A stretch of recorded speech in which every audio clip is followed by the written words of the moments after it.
This has got to be the superhero who needs the most toilet paper when transforming. But who would have thought that there are 3 personalities living inside this superhero? Whenever the loser personality is in danger, the dominant one will take over the body, yet before he can land a few blows, the other personalities inside start fighting for control again.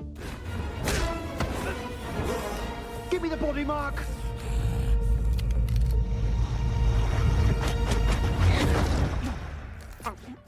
The constant infighting among the personalities is always a problem. The man has to turn to Khonshu, the moon god who granted him his powers. For a solution, Khonshu tells him that every 2.5 days, he must scatter sand all around his bed, then seal the door cracks with tape, and finally, chain himself to the bed. He thinks this will ensure everything is foolproof. But when he wakes up again, he finds himself in the middle of nowhere. He has no idea what on earth happened. He has to grit his teeth through the excruciating pain to reset his dislocated jaw first. But just as he looks around, completely lost and helpless, a voice suddenly echoes in his mind, telling him to go to hell and sleep, and give the body back to Mark. Stephen is completely dumbfounded. He instinctively pats his pocket, only to find an extra golden object in it. He holds it up to examine it closely. It's shaped like a scarab, and this is where his nightmare begins. At this moment, a stranger upstairs spots him and starts shooting without hesitation. Stephen has to flee in a panic, but the 2 men are relentless in their pursuit. Stephen runs all the way to a small town, then he puts on his hat and blends into the crowd. He thinks he's finally shaken off his pursuers, but what happens next leaves him dumbfounded. The crowd slowly disperses. A man with a cane steps forward. Everyone around him shows him immense respect,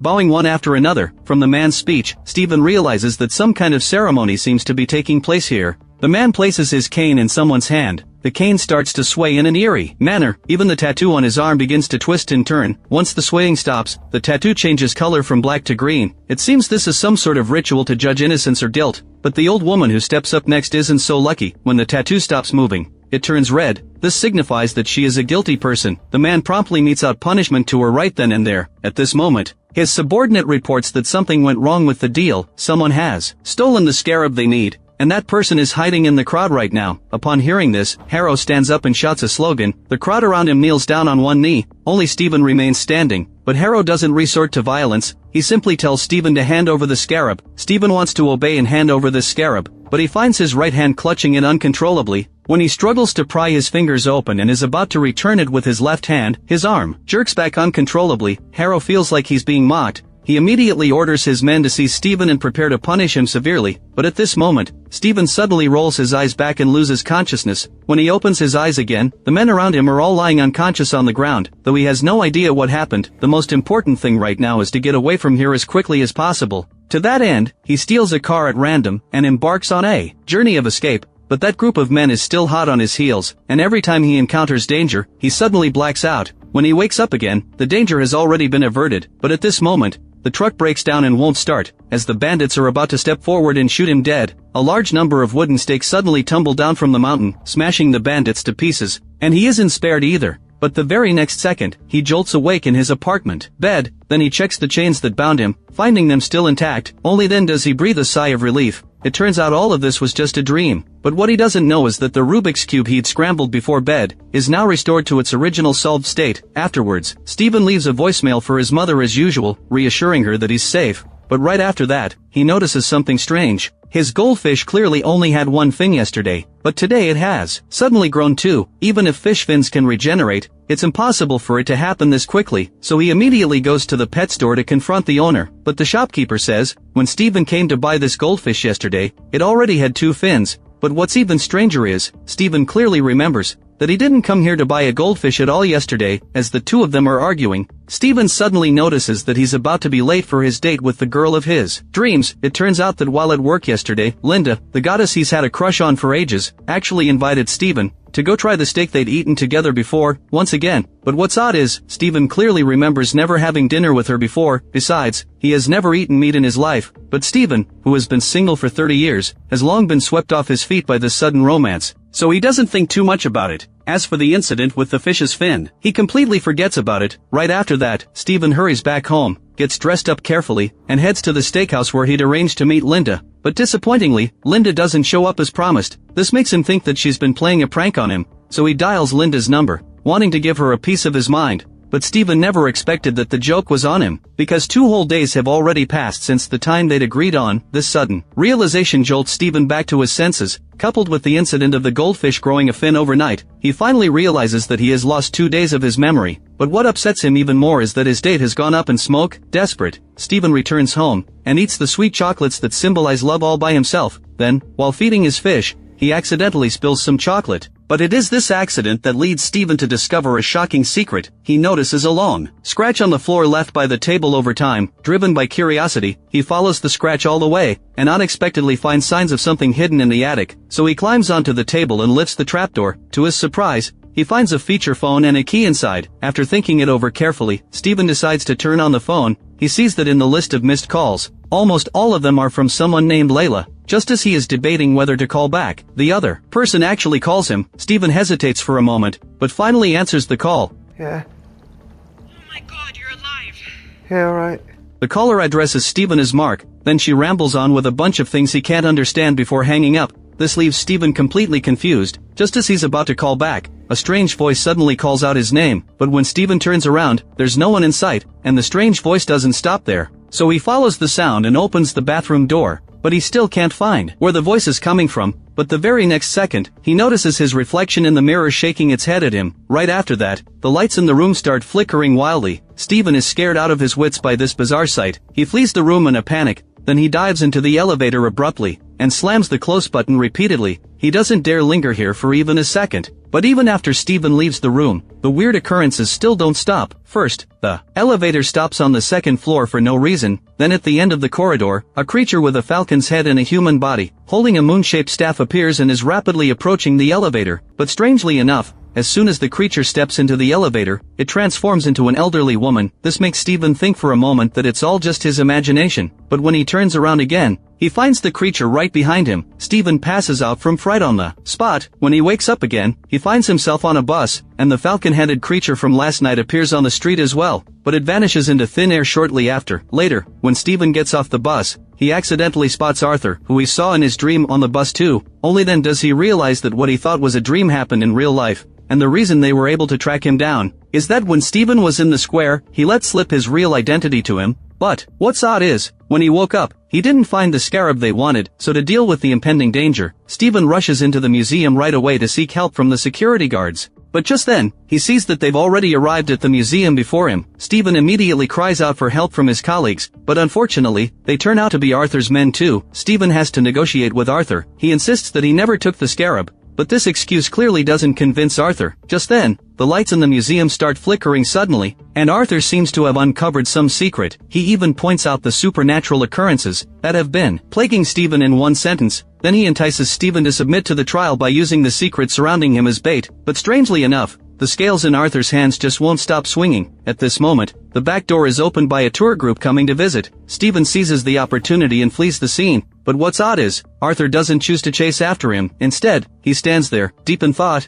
Steven manages to get through the rest of the day safely until closing time, but just as he's about to leave, he hears a strange noise coming from inside the museum. Out of a sense of duty to his job, Steven decides to go back and check it out. But what he doesn't know is, his reflection in the mirror has already found the source of the noise. As Steven ventures further inside, the source of the strange sound is revealed. It's the low growl of a jackal from the underworld. Even though Steven is absolutely terrified, he forces himself to calm down and hides behind a display case. Then he throws his backpack to distract the jackal. This gives him a slim chance to escape, but he's spotted by the creature soon after. Thus begins a frantic game of cat and mouse between them. It isn't until Steven dashes into the bathroom and slams the door shut that he temporarily blocks the creature. In this moment of crisis, Steven notices that his reflection in the mirror is talking to him. Steven, I could save us. But I can't have you fighting me this time.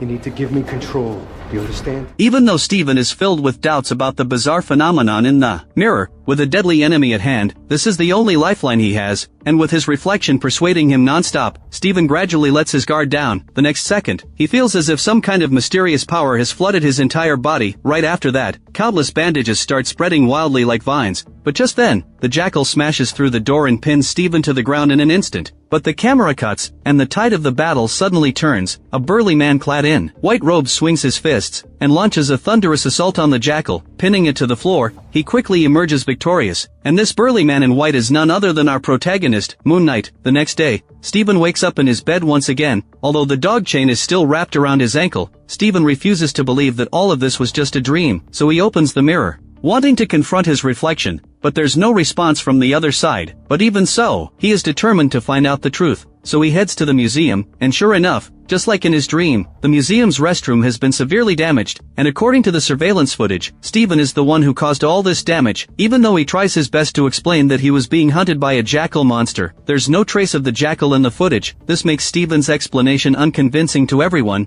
In the end, he gets fired from his job at the museum, but Stephen refuses to give up. Besides, since Arthur failed to retrieve the scarab from him, he'll never let this go. So no matter what, Stephen has to get to the bottom of this. At this moment, he suddenly remembers the key he found in his apartment and that phone call with Layla. Stephen speculates that all of this might be connected to them. He quickly finds out that the key belongs to a storage company, and the guy at the front desk greets Stephen warmly, and leads him to the storage unit that the key belongs to. And with that, the secret behind Stephen's reflection is finally revealed. Stephen discovers that this place is actually a makeshift living quarters. It's filled with a bed, clothes, and plenty of daily necessities. Then, he finds a gun, cash, and other items inside a black bag. There's also a passport with his photo stuck on it, and the name on the passport is none other than Mark, the name Layla used to call him. Right after that, Stephen finds the scarab that Arthur has been after, hidden underneath the cash. Then he accidentally touches both ends of the scarab. To his surprise, the scarab unfolds its wings and starts flying on its own. But strangely enough, the scarab acts just like a compass, constantly pointing in one direction. It seems to be a guide to some mysterious location. Just then, his reflection in the mirror finally speaks to him once again.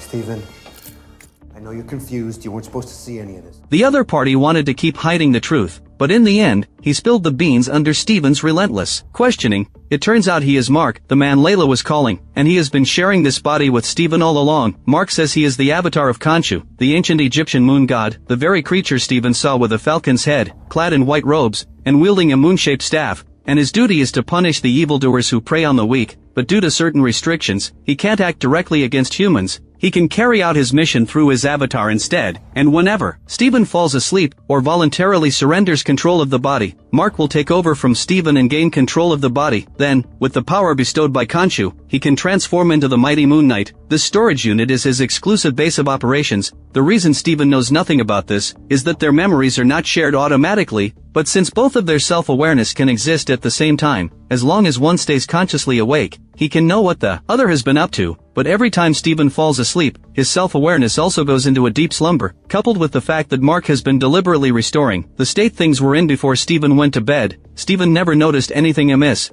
And this is why he found himself suffering from memory lapses. It turns out Mark stole the scarab from Arthur when he had control of the body. As for the goldfish, after Mark returned and found it dead, he bought a new one from the market on the spur of the moment to avoid blowing his cover. That's why the pet shop owner said that Stephen had bought the goldfish just the day before. But upon learning the truth, Stephen clearly couldn't accept any of it, because Mark had not only ruined his peaceful life, but also used this body to take countless lives. To avoid harming any more innocent people, Stephen grabbed his backpack and headed to the police station to turn himself in. He thought that as long as he was locked up, he could prevent more people from getting hurt. But as soon as Stephen walked out of the storage unit, he ran into Khonshu around the corner after taking just a few steps.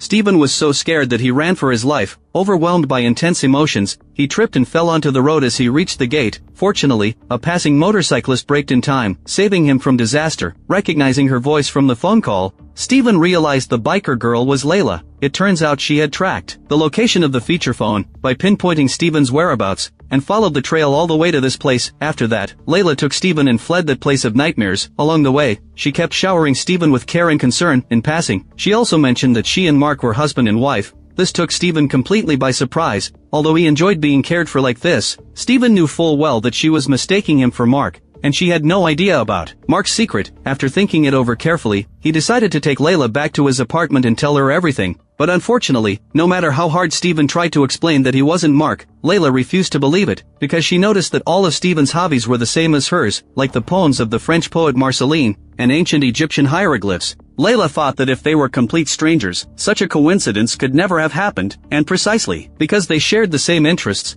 the two of them hit it off and chatted animatedly. The atmosphere became more and more harmonious. But this harmonious atmosphere was soon shattered. When Layla pulled out a divorce agreement, it turned out this was the real reason she had come, but it was Mark who had initiated the divorce in the first place. This sudden twist left Steven dumbfounded, because the fact that Layla had traveled thousands of miles to come here, and showered him with so much care along the way, proved that the bond between her and Mark must have been very deep. And for Mark to make such an important decision, he must have had his own unspeakable difficulties, so Steven flatly refused Layla's request for him to sign the papers. Later, to convince her that he wasn't Mark, he decided to show her the backpack he had found in the storage unit, but he gave up on the idea in the end, because Mark's reflection in the mirror told him that Layla might be put in danger because of it. But since Layla had no idea about this conversation, she pushed Steven aside and fished out the scarab on her own. Layla recognized it immediately as the compass to Ammit's tomb. But just as she was about to question Steven about hiding it, she suddenly heard a rapid knocking at the door. This made Steven heave a sigh of relief. He opened the door right away and saw that it was the police, but strangely enough, they didn't state their purpose and instead forced their way into the apartment. Then they ransacked the place. In no time, they found Mark's passport in the black bag Steven had brought back. They then took Steven away by force on the charge of passport forgery. But what was odd was that they didn't head to the police station. Instead, they drove to an abandoned factory. Afterwards, the two policemen abandoned the car and left without a trace. Steven seized the opportunity and called out to a passerby for help, but he never expected that. The passerby had a scale symbol printed on his hand, which meant that he was one of Arthur's men. So Steven deduced that the police had brought him to Arthur's territory. Sure enough, a moment later, Arthur appeared before him. But strangely enough, Arthur's behavior was extremely unusual. He not only thoughtfully unlocked Steven's handcuffs, but also chatted with him about life and ideals. For a moment, the two of them were on such friendly terms that they might have been family. Arthur pointed out bluntly how tormented Steven was by Mark and Khonshu. The reason he knew this secret was that Arthur had once been Khonshu's avatar too. That was also why he had stood there for so long in the museum. But later, Arthur decided that Khonshu's approach to justice wasn't rational enough, so he chose to betray Khonshu and become a follower of Ammit. Although both of their duties were to judge the guilty, the difference was that Khonshu judged people after they had committed their crimes, while Ammit judged them before they even had a chance to sin. In other words, as long as someone had the mere thought of doing evil, they would be judged immediately, and it didn't matter how old they were or what the specific circumstances were. Arthur believes Ammit's method is far more efficient, so he has made up his mind to resurrect her, and then build a new era ruled by Ammit's order. And the scarab in Steven's possession is the key to finding Ammit. For a moment, Steven actually feels a hint of resonance with Arthur's words. Mark immediately warns him. At this moment, Arthur also notices Steven's strange reaction. He realizes that Mark must be meddling in the shadows, so he turns his attention to sowing discord between Mark and Khonshu. Arthur denounces Khonshu as a liar, who always tricks him into working for him in the name of some ultimate mission. At this point, Steven cuts Arthur off. He argues that having a thought doesn't mean one will act on it. For example, when you're extremely angry,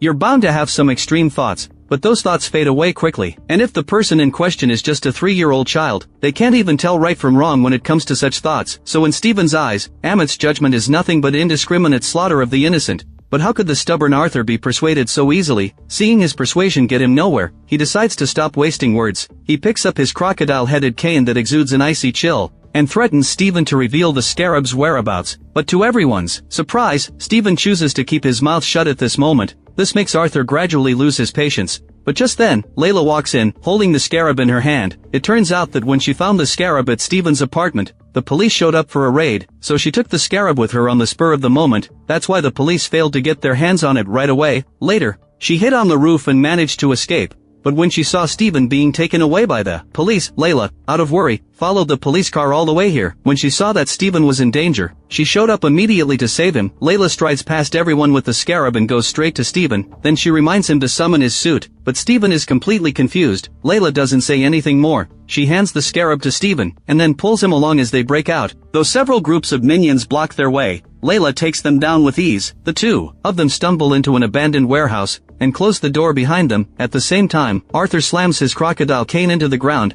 then he kneels on one knee and chants an arcane incantation. Moments later, the once smooth ground suddenly collapses. A terrifying creature emerges out of nowhere. it quickly tracks them to the abandoned warehouse and starts pounding on the door like mad. In this moment of crisis, Layla urges Steven to summon his suit once again. At the same time, Mark's reflection in the mirror demands to take control of the body. Caught between the two of them, Steven's head is splitting with pain. He refuses to let Mark take control of the body again, because Steven can't accept Mark using his body to kill innocent people indiscriminately. Just then, the door gives way under the pressure and the creature bursts in. It's yet another jackal from the underworld. And just like what the museum surveillance footage showed, Layla can't see the so-called jackal at all. As she stands there confused, Steven is sent flying out of the building by the pouncing jackal. He is seconds away from hitting the ground. He remembers the suit Layla mentioned. In the end, Steven manages to summon the suit just in time to save himself, but his form is different from Mark's, and the weapon he wields is a baton unique to this form. Steven looks at his sharp-suited reflection in the mirror, and can't help but admire himself for a moment. But just then, the jackal drops down from the sky, and an intense battle breaks out right then and there. Even with the suit enhancing him, Steven is still getting utterly beaten. At this moment, Layla rushes to the scene. She sees Steven being pummeled by thin air. Only then does she realize that she truly can't see the so-called jackal. But even so, Layla still decides to step forward and help Steven. She picks up a water-filled glass bottle and hurls it at the jackal. The splashed water makes the jackal's outline briefly visible, but this also makes Layla the jackal's new target. She is lifted off the ground by the jackal with one hand. Steven jumps to her rescue at once. Though the jackal easily fends him off, he still manages to save Layla in the end. After that, Steven changes his tactics and starts dancing a mocking jig right in front of the jackal. He even keeps hurling insults at the jackal's family. Even though the jackal can't understand human language, it can tell what Steven means from his body language. This makes it fly into a rage instantly. It leaps at Steven, straight for his face, but instead, it gets punched flying away. Steven is overjoyed, but he is kicked flying by the jackal moments later. Then, with passers-by watching, he enters a state of getting relentlessly beaten. At this moment, a car suddenly comes speeding towards them and knocks both of them over.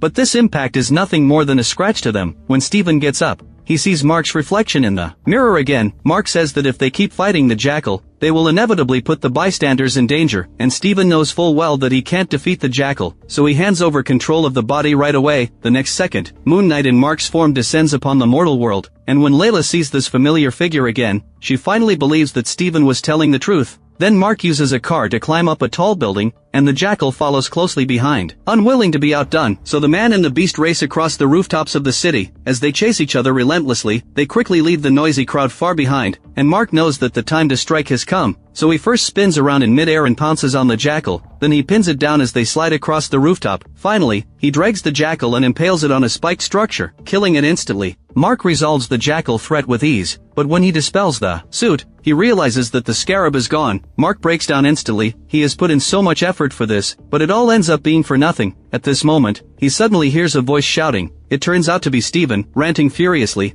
experiencing being trapped in the mirror for the first time. Steven is clearly extremely uncomfortable, so Steven demands that Mark return control of the body to him. But Mark flatly refuses. After failing to get his way, he tries to take back control of the body by force, but he fails. Mark says that in the past, their boundaries were always clear, but now that he is stronger than ever before, Steven can no longer take over the body on his own. This pushes Steven to the brink of collapse. He starts frantically blaming Mark for ruining his peaceful life. And even though Mark knows he is in the wrong, he has no other choice, because Mark was supposed to be dead. Only after agreeing to become Khonshu's avatar was he able to continue living in this body, and he says that once he helps Khonshu stop Arthur from resurrecting Ammit, he will leave this body for good. But even after Mark lays out the truth, he still fails to gain Steven's forgiveness. The two of them fall into another argument. Just then, a sharp bell rings out suddenly. This causes Mark to lose complete control of himself. He starts kicking the mirror that reflects Steven violently. He doesn't stop until Steven falls silent. At this moment, another cold gust of wind blows in. Khonshu, the moon god, appears once again. He tells Mark that the scarab has fallen into Arthur's hands. It turns out that when Steven was knocked out of the building by the jackal earlier, the scarab slipped out accidentally.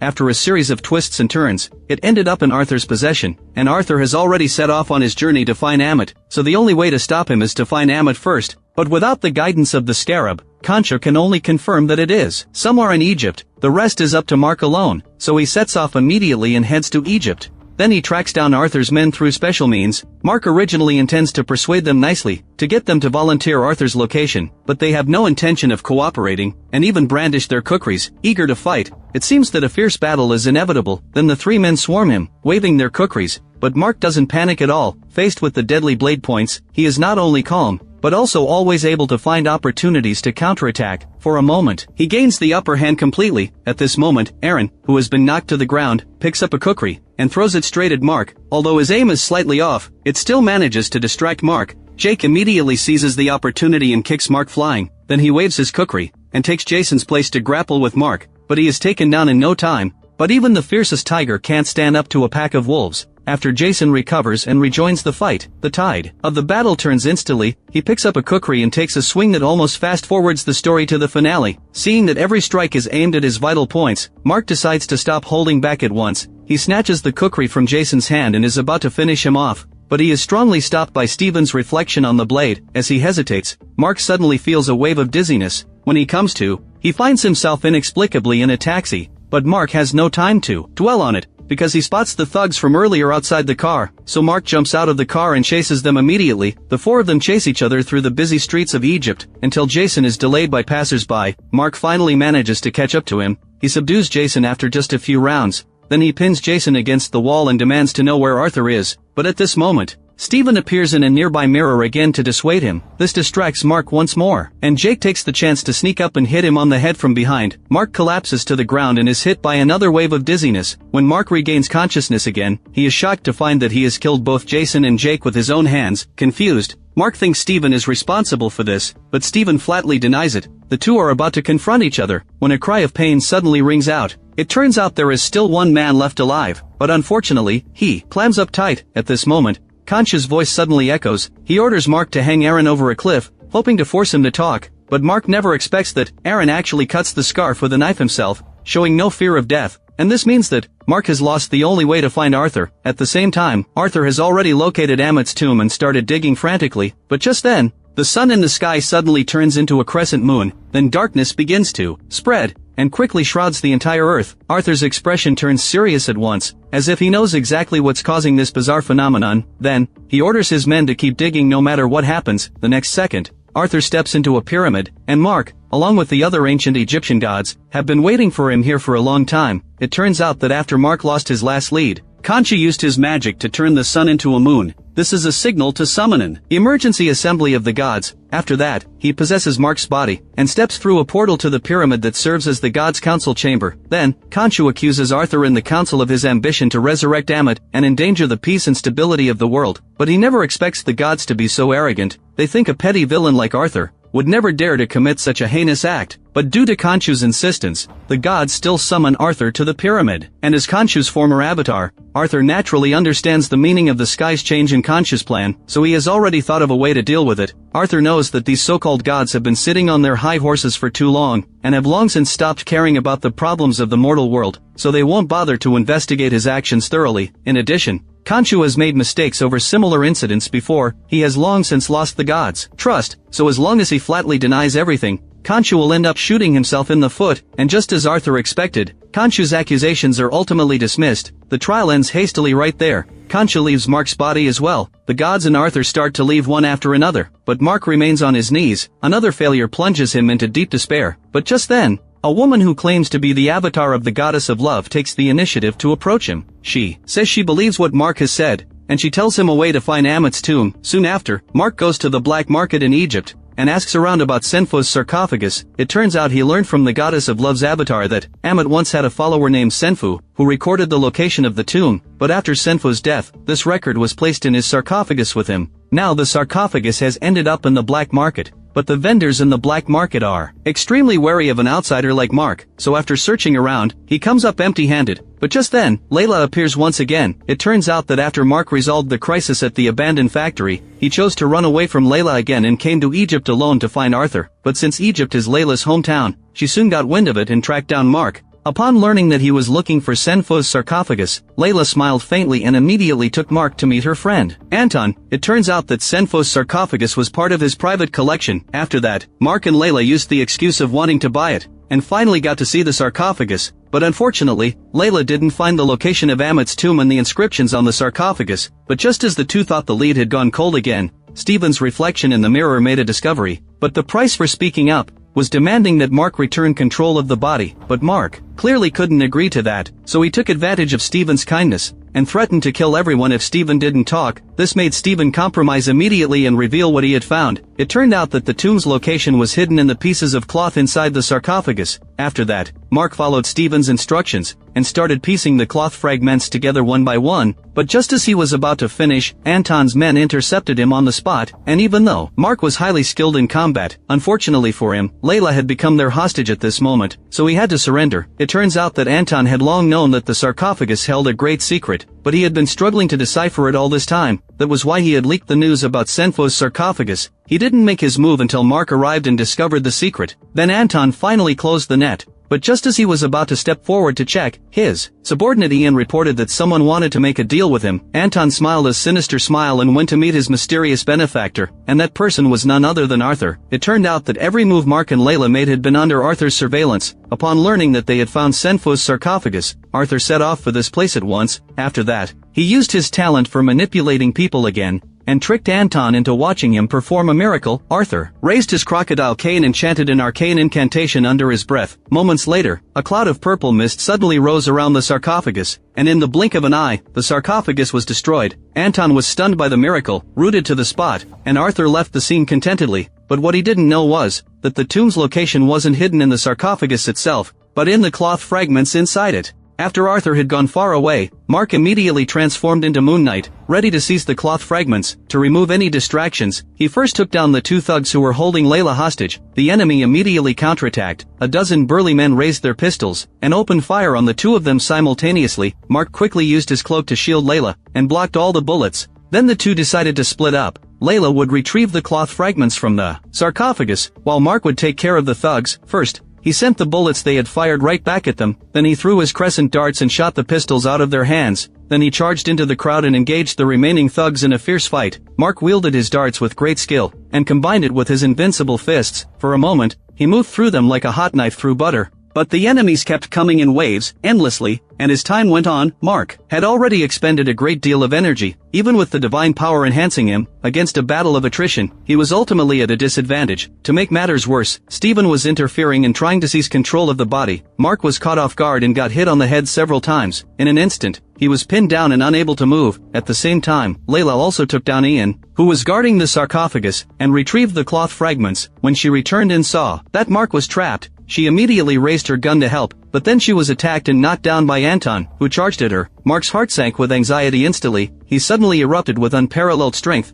and broke free from his restraints right away. Then he rushed over and saved Layla just before Anton could deliver the fatal blow, and he killed Anton in the process. Mark and Layla managed to escape safely just like that, and they also got their hands on the crucial cloth fragments. After taking a short rest, they set off again on their journey to find the tomb. On the way, Layla suddenly asked Mark about the real cause of her father's death. Her father had been a seasoned archaeologist. Several years ago, he had been ambushed and killed while leading a team to explore a secret place. Not a single member of the team had survived, but the killer had never been found to this day. This had haunted Layla for a long time, because the bond between father and daughter had been extremely close, so she had decided to find the killer on her own. But unfortunately, she hadn't made any progress. But Arthur's appearance just now had brought a new twist to the matter. He had pointed out that Layla's father's murder was connected to her husband Mark, but because the situation had been so urgent earlier, Layla hadn't paid it any mind. It wasn't until now, when they were out of danger, that she brought it up again. When Mark heard this, a faint, imperceptible look of guilt flashed across his eyes, as if he was hiding some unspeakable secret. After that, he brushed it off by claiming that Arthur was just trying to manipulate her, but Layla had a nagging feeling that Arthur's words might very well be the truth. But since Mark was unwilling to reveal the truth, there was nothing she could do, coupled with the fact that Mark had filed for divorce before, without giving any explanation either. The rift between them grew deeper and deeper, but with the crisis of Ammit still unresolved, Layla decided to put the overall situation first and stop pressing the matter. Soon after, the two of them arrived at a secluded desert area together. They had to decipher the secret in the cloth fragments first to find the tomb's location. But unfortunately, neither of them had any clue about the markings on the cloth, just as they were at their wits' end. Layla suggested that Mark let Stephen take control of the body, because it was Stephen who had discovered the lead, so he must know the secret behind it. Although Mark was extremely reluctant, he finally put the greater good first and handed over control of the body to Stephen, and Stephen didn't disappoint. he quickly pieced the cloth fragments into the shape of a star. It turned out that because there were no obvious landmarks in the desert, the ancient Egyptians had used the stars in the night sky for navigation, and the small holes in the cloth marked the positions of the stars in the sky. Layla was overjoyed. She immediately scanned the positions of the holes in the cloth, planning to compare them with the current night sky, and then use triangulation to determine the tomb's location. But Stephen quickly poured cold water on Layla's excitement, because the cloth recorded the starry sky from 2,000 years ago, and over the passage of time, the positions of the stars might have changed a long time ago, so if they compared it with the current star positions, the result they got would most likely be way off the mark, but they had no way of knowing right now what the exact starry sky looked like 2,000 years ago. The two thought the lead would end right here. But just then, Khonshu's voice suddenly echoed. It turns out that as the god of the moon, he has recorded the starry sky of every single night since time immemorial, but restoring the starry sky of that era requires an enormous amount of energy, which Khonshu alone isn't powerful enough to achieve, so he needs Stephen to fight alongside him. Stephen opens his hands. The next second, a powerful force surges through his entire body. In the blink of an eye, he transforms into a moon knight dressed in a sharp suit. After that, Stephen mimics Khonshu and waves his arms, and surprisingly, the starry sky actually shifts continuously along with the movement of his arms. The scene is truly spectacular, drawing passers-by to stop and watch. After a short while, Khonshu's arm suddenly stops moving, and what lies before everyone's eyes at this moment is the starry sky from 2,000 years ago that Senfu used to record the tomb's location. Layla seizes the moment and samples the star positions to compare the coordinates.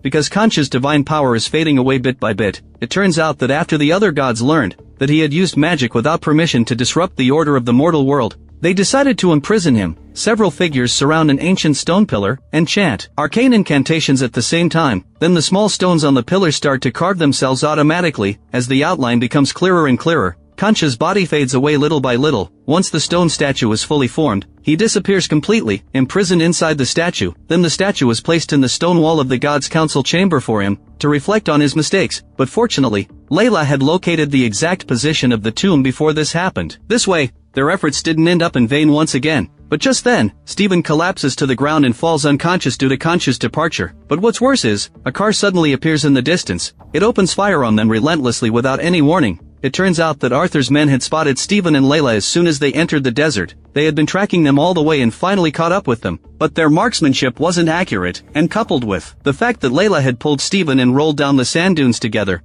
they were not hit in the first wave of gunfire. Although Layla had successfully taken emergency evasive action, she soon found that the enemy was chasing after them again. Helpless, Layla had to leave Stephen behind and hide in the car by herself. She planned to wait and assess the situation before making her move. Fortunately, the thugs were distracted by the unconscious Stephen. This gave Layla a slim chance to counterattack. First, she used a flare to create light and lure them over. Then, taking them by surprise, she threw the flare accurately into their ammo box. The result of bullets coming into contact with an open flame was predictable. The ammunition was all ignited and exploded in an instant. The two thugs met their demise just like that. After she had done all this, Layla suddenly realized that Stephen had woken up at some point. Then the two of them rested for a while, and drove to the coordinates immediately. Layla chose to park the car on the outskirts and walk to the tomb, because she was afraid of alerting the enemy and bringing unnecessary trouble. After the two crossed an extremely long rift valley, they discovered the enemy's camp, and this meant that the entrance was right ahead, so they began to approach the camp cautiously. But strangely enough,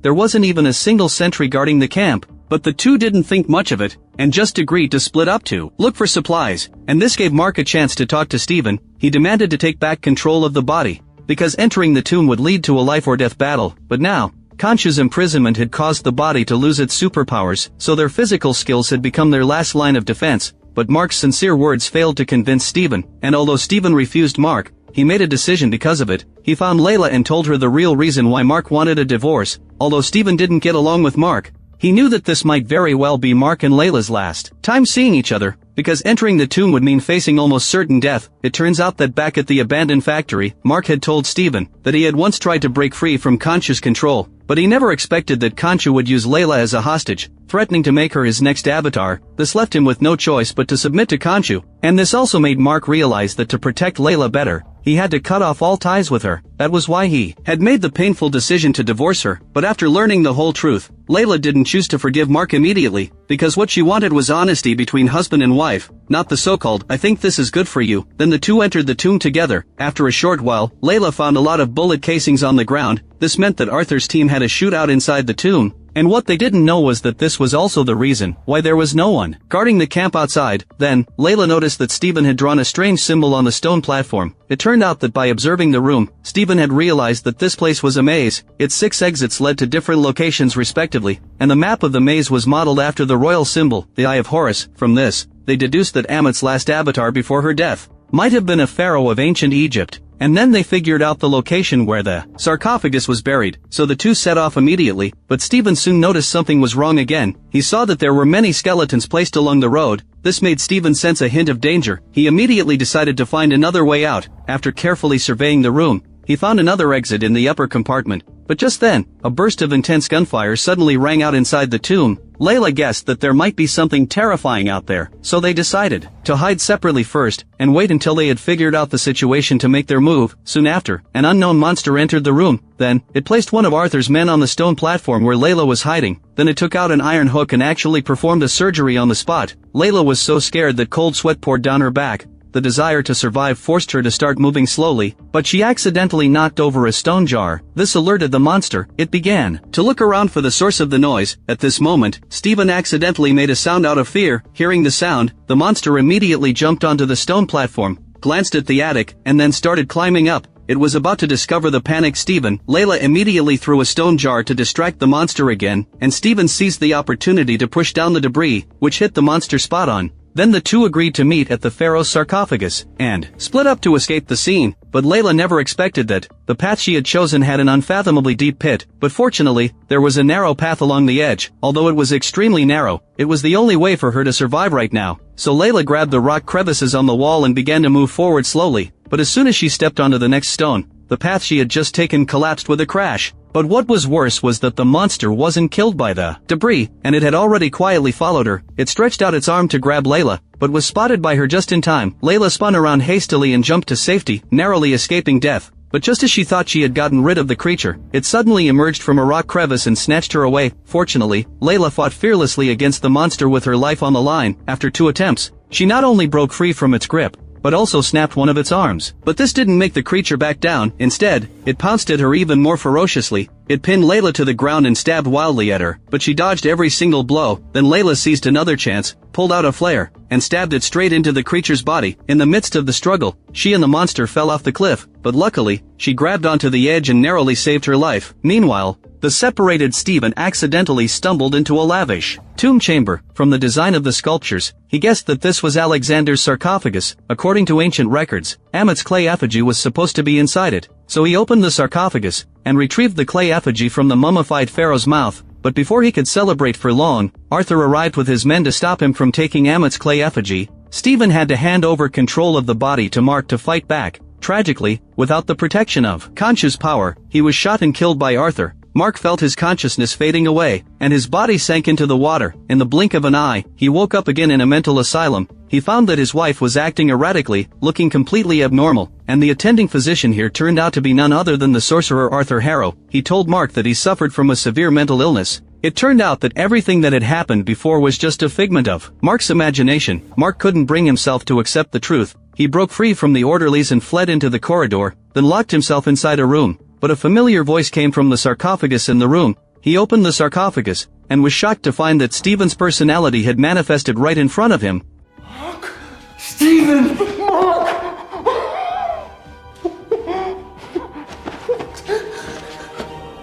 How is this possible? I don't know.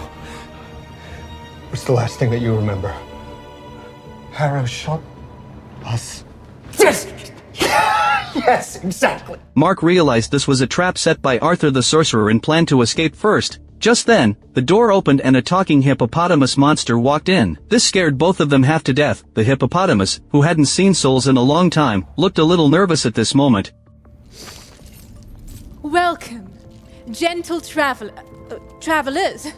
to the realm of the Duat. Duat, the Egyptian underworld. This is Taweret. It turned out that she was the ancient Egyptian hippopotamus goddess, here to guide them to the underworld. The mental asylum where Mark and Stephen were staying was nothing more than a creation of their own minds, but Mark refused to believe it. He thought Arthur was telling the truth, that he really was insane, and that he was currently in a mental asylum. right? Through these doors, for example, we go through here, there's gonna be a bunch of patients, and there's Crawley, probably about to yell, bingo! Oh my God!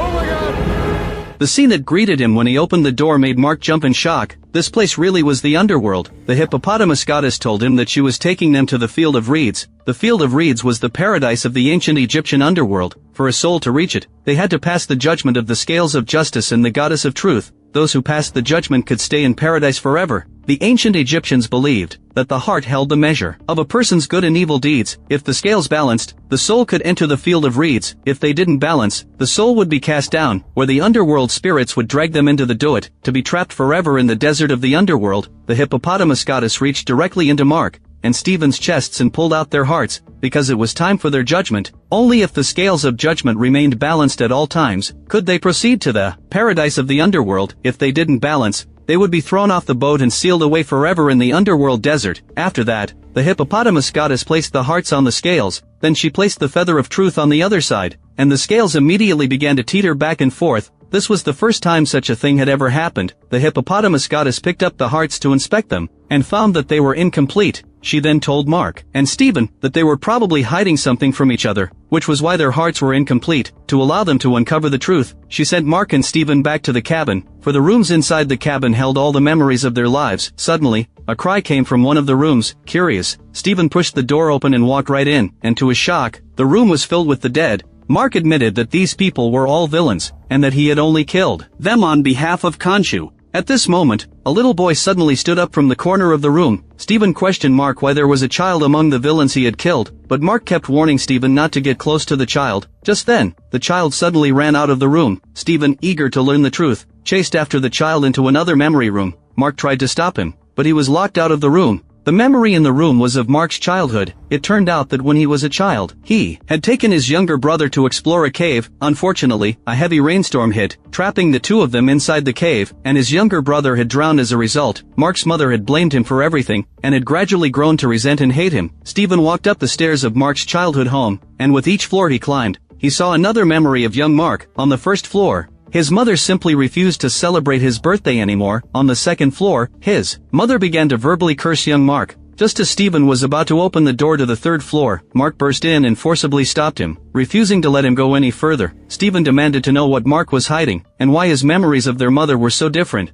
Because in Stephen's memories, their mother had always been a loving and caring parent. The memory jumped to when Mark grew up. He ignored his father's warnings, left home, and became a mercenary. Stephen pushed Mark aside to watch, but Mark interrupted him again. This time, the memory jumped to after Mark had become a mercenary. On another mission to Egypt, he had been trapped in a desperate situation and forced to become Khonshu's avatar. The very moment he became Moon Knight, even after seeing so many memories, the scales of truth still continued to teeter slightly, but Mark insisted on not letting Stephen know what had happened on the third floor. Because Arthur had been passing judgment on people in the mortal world without authority, more and more souls were falling into the underworld desert. The hippopotamus goddess decided to turn the boat around and send Mark and Stephen back to the mortal world to stop Arthur. But first, the scales of truth had to be balanced. Mark had to take Stephen to see the third floor. On the third floor, young Mark was sitting in the corner of the room. The sound of knocking at the door filled young Mark with terror. Finally, young Mark seemed to transform into a different person, and began to pack his things obediently. His mother broke down the door, grabbed the whip hanging on the wall, and marched toward him. At the sight of this, Stephen finally understood. He was nothing more than a coping mechanism Mark had created to escape reality. Unable to accept the truth, Stephen punched Mark.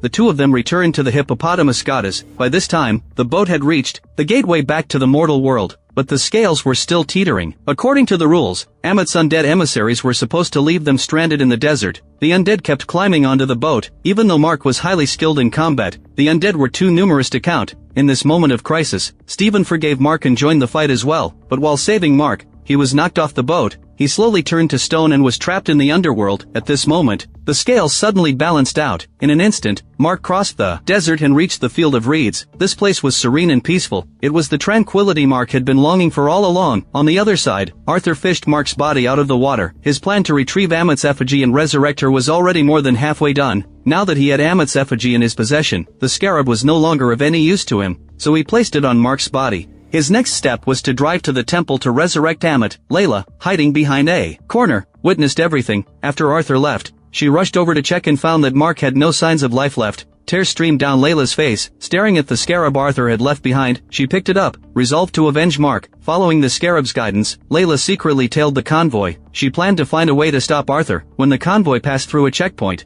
the police officers stopped them and demanded to see their permits. But having found Ammit, Arthur had no patience for idle talk. He used Ammit's power to judge the souls of the police officers right then and there. In the end, only one person was left alive. Having sneaked into Arthur's convoy, Layla knew she couldn't wait any longer after witnessing his actions. She had to kill him right away to eliminate the danger once and for all. But just then, one of the freshly dead bodies on the ground came back to life and spoke. It stopped Layla from shooting Arthur. It was the hippopotamus goddess, sending a message to Layla on Mark's behalf. She told Layla to go to the god's temple and free Khonshu. Only then could Mark be resurrected. Learning that Mark could still be brought back to life, Layla, persuaded by the hippopotamus goddess, gave up on killing Arthur and chose to stay hidden. She followed Arthur's convoy to the god's temple, waiting for the right moment to free Khonshu. It wasn't long before the group arrived at the god's temple. The gods never imagined Arthur would be so bold. He was actually going to free Ammit. Just as Khonshu had warned, the avatars of the gods hastily joined forces to stop Arthur. But times had changed. They were no match for Arthur now. In an instant, the gods' avatars were either killed or injured. Finally, Arthur smashed the effigy that sealed Ammit right there in the temple. Ammit's power was unleashed in an instant. At long last, Ammit, the monster of Egyptian mythology, was resurrected. Arthur finally got his wish and became Ammit's avatar on Earth, the Crocodile Knight. He immediately led his followers, ready to judge the entire world. Witnessing this scene, Layla found Khonshu's sealed effigy in the wall and smashed it as well. Just as expected, Khonshu was resurrected too. After his resurrection, Khonshu couldn't sense Mark's presence. He guessed that Mark had perished. He then asked Layla beside him if she would be willing to become his new avatar. For only a god's avatar could reseal Ammit. Unwilling to become an avatar, Layla flatly refused. Khonshu wasted no more words and teleported to Arthur's side. Seeing her old rival, Ammit was filled with emotion. The two argued once again about the definition of judging evil. Their differences remained vast. Growing impatient, Ammit struck first. With a flick of her crocodile tail, she sent Khonshu flying. Khonshu steadied himself. Using his agile movements, he got behind Ammit and launched an attack. But Ammit grabbed him by the neck and slammed him to the ground. Without an avatar, Khonshu was weak. He was no match for Ammit. He was on the verge of being sealed by Ammit. Meanwhile, in the underworld, the deceased Mark was given a chance to return to the mortal world, but he chose to go back into the underworld, all to save his own alternate personality, Stephen, who had sacrificed himself in the underworld for him. Mark approached Stephen's stone statue. Feeling his own body starting to turn to stone as well, he used his last ounce of strength to grasp Stephen's hand. At this moment, because of Khonshu's sudden resurrection, Mark regained Khonshu's power and became immortal. Stephen also awakened from his petrified state. Just then, the gateway back to the mortal world slowly opened. The two supported each other and walked toward the gateway, but behind them, a vast cloud of sand surged toward them. In this moment of peril, the hippopotamus goddess sailed over on her boat and shielded them from the sandstorm. After countless hardships, Mark returned to the mortal world. Once resurrected, he immediately transformed into Moon Knight. Khonshu, who was about to be attacked by Ammit, suddenly sensed Mark's presence. He teleported to Mark's side at once. Khonshu told Mark that Ammit had been unleashed. He demanded that Mark work with him to reseal Ammit, but Mark took his time and let Stephen negotiate terms with Khonshu. The condition was that Mark would be granted his freedom once the task was done. Helpless, Khonshu agreed. Layla, who was still in the temple, was discovered by Arthur. Arthur had no patience to waste on searching for her. He used Ammit's power to destroy the temple outright, planning to bury Layla in the ruins forever. In this moment of crisis, Layla accepted the hippopotamus goddess of protection's offer and gained her divine power. She burst out of the ruins and became the Hippo Knight, and Moon Knight Mark was already on his way. The great battle between the two forces was imminent. Arthur stood atop the pyramid. He slowly raised his staff. The staff instantly emitted a powerful purple light. Wherever the light passed, Arthur's followers were granted the evil power of judgment one after another. They began to arbitrarily judge the people on the streets. In an instant, countless wrongfully killed souls rose slowly into the sky, then they were swallowed whole by the Egyptian monster Ammit. Ammit's power grew stronger and stronger with each passing moment. Mark finally arrived. The awakened Arthur took the initiative to attack Mark, but he was repelled by Mark in a single exchange. Ammit, who tried to help, was stopped by Khonshu from behind. Then Khonshu showcased his eerie agility once again. With a flick of his spear, he knocked Ammit to the ground in just one round. Then he pressed the tip of his lunar spear against Ammit's neck, and slammed her against the pyramid. But Ammit and the awakened Arthur were not going to be defeated so easily. Arthur grappled with Mark once again. The two fought from the sky down to the ground. Mark was thrown so hard that he could barely stand up, but Arthur emerged completely unscathed. The difference in their strength was immediately clear. Meanwhile, Ammit swept Khonshu off his feet with her crocodile tail.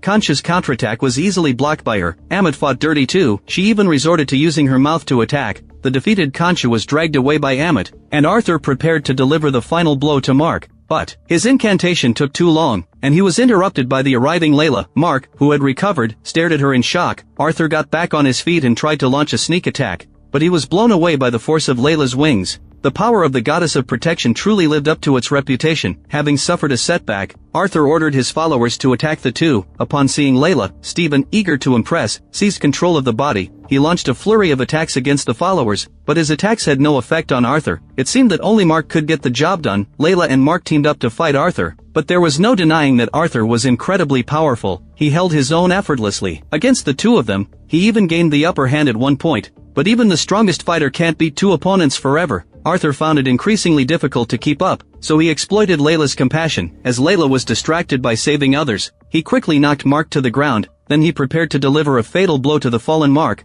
Defeat seemed inevitable. Suddenly, Mark's eyes rolled back and he lost consciousness. When he came to his senses, he was holding Arthur's staff in his hand, and Arthur was lying unconscious on the ground. Mark asked Stephen, who was inside his mind, if he was the one who did it, but the answer he received was no. Seeing that Khonshu was in mortal danger, Mark had no time to dwell on it further. He and Layla carried the unconscious Arthur to the stone platform inside the temple. Holding hands, they chanted the incantation to activate the sealing ritual. They successfully sealed Ammit inside Arthur's body. Khonshu urged Mark to finish Arthur off quickly. Mark told Khonshu to find someone else to do it, because he no longer wanted to do Khonshu's bidding. In the end, Khonshu kept his promise and granted Mark his freedom. Stephen woke up in his own room. It was as if nothing had happened at all. And yet, everything had happened. The film ended right there, when Stephen awkwardly adjusted his tie in the gift shop of the London Museum, and another tall, sharp figure suddenly appeared in the mirror. Moon Knight used a mirror dialogue to tear off the traditional veil of Marvel superheroes. Oscar Isaac's performance can be called a model of visualizing dissociative identity disorder. He defined Stephen's timidity with a hunched back and a hesitant British accent.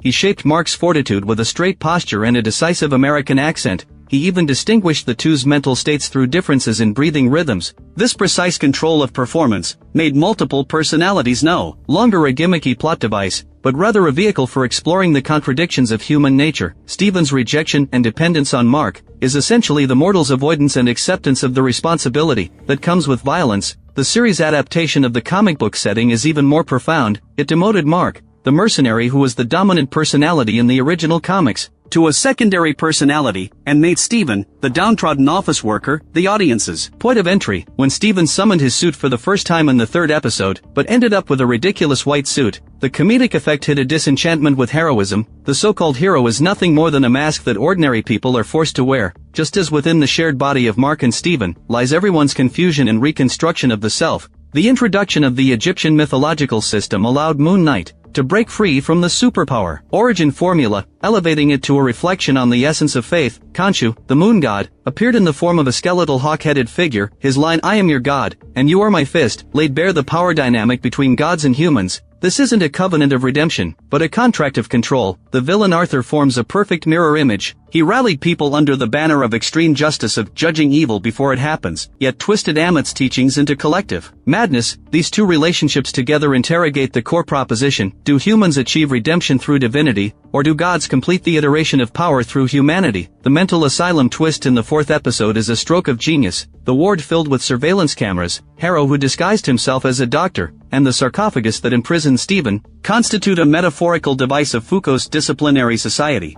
completely subverting the linear narrative logic. When Taweret, the hippopotamus goddess, appeared in a cartoonish form, and used absurd comedy to deconstruct the sacred narrative, the boundary between faith and madness became blurred. This postmodern deconstruction made the series break away from the superhero genre, leaning closer to Shutter Island-style psychological thriller, pushing the existential question of what is real to its climax. As a Marvel experiment in decosmicization, the isolation of Moon Knight is both its strength and its shackles. Breaking free from the baggage of the Avengers gave it narrative freedom. There were no forced post-credit scenes, no concerns about balancing character power levels. There wasn't even a clear timeline placement, allowing it to focus on character psychology and philosophical expression. But this isolation also exposed Marvel's conservatism. After the fourth episode opened up the narrative dimension with the mind space, the final two episodes fell back into the traditional formula of stopping an evil god's resurrection. The philosophical depth accumulated in the early episodes partially collapsed into a CGI battle. The one-dimensional portrayal of the villain is also regrettable. Harrow could have been a complex character exploring pain and redemption, yet he ultimately became a stereotypical demagogue. His sudden line in Chinese even sparked controversy due to pronunciation issues, exposing the clumsiness of cross-cultural expression. The uneven pacing of the plot continues the common flaw of Marvel series. The first 2 episodes are packed with suspense, the middle 2 episodes have sluggish dialogue-driven scenes, the final episode wraps up hastily, packing the reconciliation of multiple personalities, Layla's transformation, and the battle of the gods into a rushed finale, weakened the effectiveness of emotional build-up. Overall, the value of Moon Knight lies in the fact that it proves the superhero narrative still has untapped potential. When Steven runs frantically down the mental asylum corridor, what chases him is both the embodied evil and humanity's eternal cognitive predicament. What is the self? What is justice? These questions are wrapped beneath the white cloak, becoming the most unconventional spiritual totem in the Marvel universe, although it failed to completely break free from genre constraints, and the issues of uneven pacing and one-dimensional villains are obvious. But this cross-border experiment of darkness, suspense, and philosophy has already made an important footnote in expanding the boundaries of the superhero genre. Just like the dim, ambiguous moonlight in the series, heroism is never a black and white cloak. It is a faint light that ordinary people use to find meaning in chaos. This light may not be bright enough, but it is enough to illuminate new possibilities for the superhero genre.